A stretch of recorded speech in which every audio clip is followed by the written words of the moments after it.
Pandemic by Matt Leacock. Do you have what it takes to save humanity? As skilled members of a disease-fighting team, you must keep 4 deadly diseases at bay while discovering their cures. You and your teammates will travel across the globe, treating infections while finding resources for cures. You must work together, using your individual strengths to succeed. The clock is ticking as outbreaks and epidemics fuel the spreading plagues. Can you find all 4 cures in time? The fate of humanity is in your hands. Z-Man Games.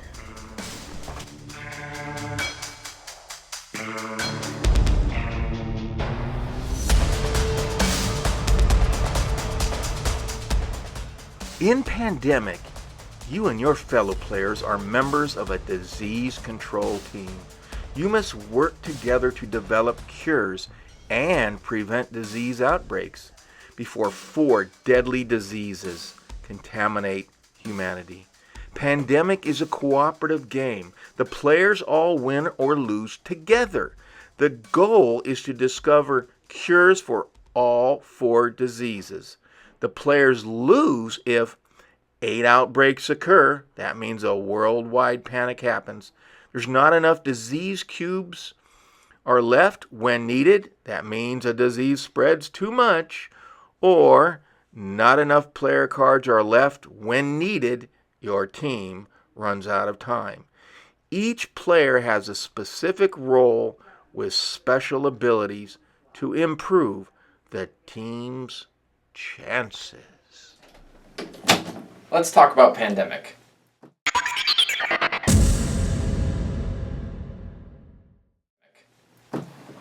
So the base game, made by Matt Leacock, consists of the instructions, the board, as well as a few various components, all revolving around cards. The game itself takes place over 4 key phases. Number 1, obviously, being setup.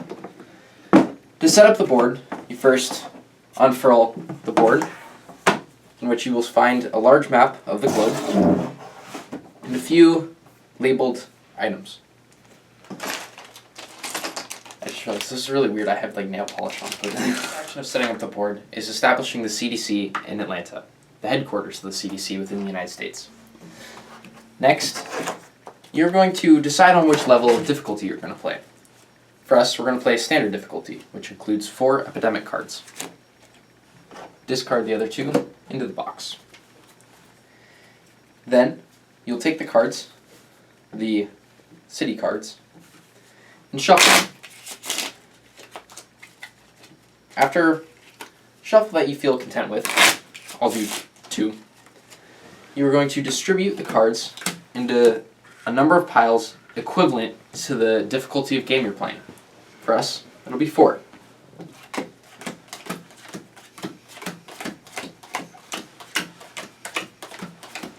This process can be a little tedious, so I recommend setting this up a little bit in advance before you start the adventure with your party.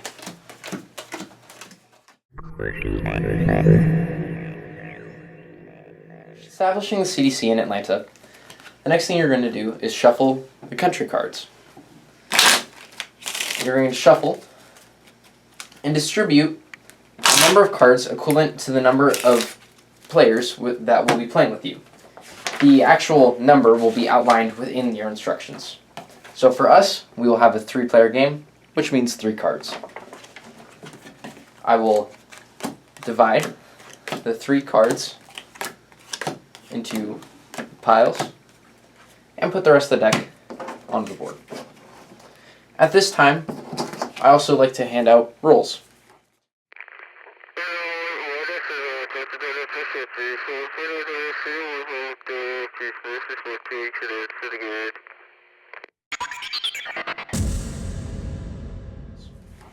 It's best if you shuffle rolls before placing the cards onto the deck.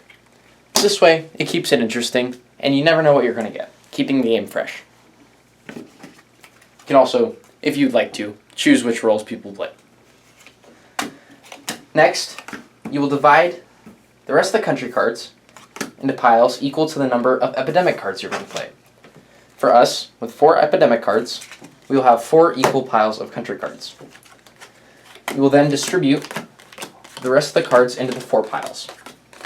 This process can be tedious, so I recommend setting up the board a while before you decide to play the game.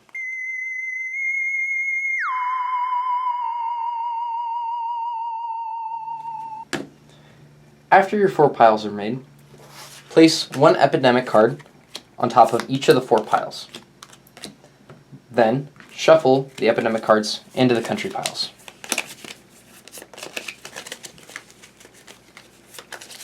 You can just do an overhand shuffle for this. No fancy shuffles required.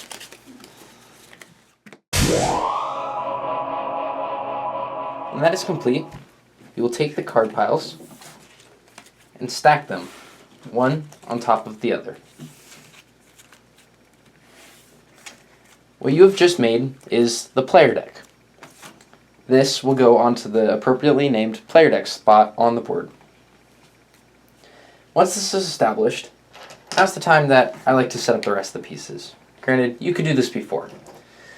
Your infection rate token will go into the first circle slot, unless playing on a higher difficulty, but for us, since we are starting out at the first difficulty, it will go here.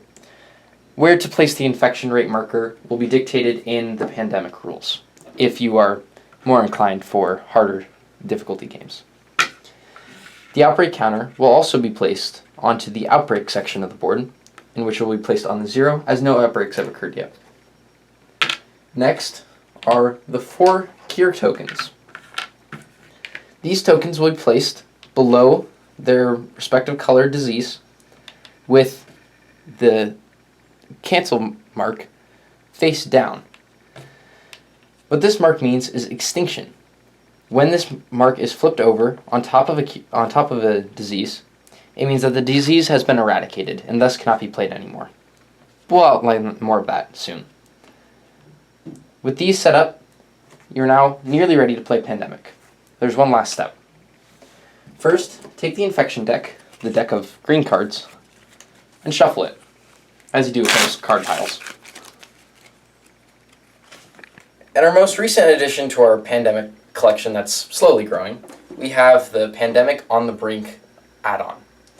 Now this adds more classes, a little bit more twists and turns in terms of genetic mutations found in these purple cubes, as well as the role of something very scary and shocking, a bioterrorist. One player among you may in fact have hidden movements trying to bring you down. This adds a layer of complexity to the game, not only just with the bioterrorist, but with cards such as Virulent Strand Epidemics, ones that are a little bit harder to avoid and hit a little bit worse when they come. The mutator factors that are always changing your game, and mutation event cards that make the already scary situation on the board that much scarier, requiring that you and your team works that much more cohesively in order to counteract the problem. We hope to play this game soon and provide you a little update on our thoughts and opinions. But thank you for watching. Don't forget to check out my book on Amazon.com, Council of Zeus, Vietnam War Uncovered, and also my other videos on YouTube, Council of Zeus 2. Thank you so much for watching. Have a great day.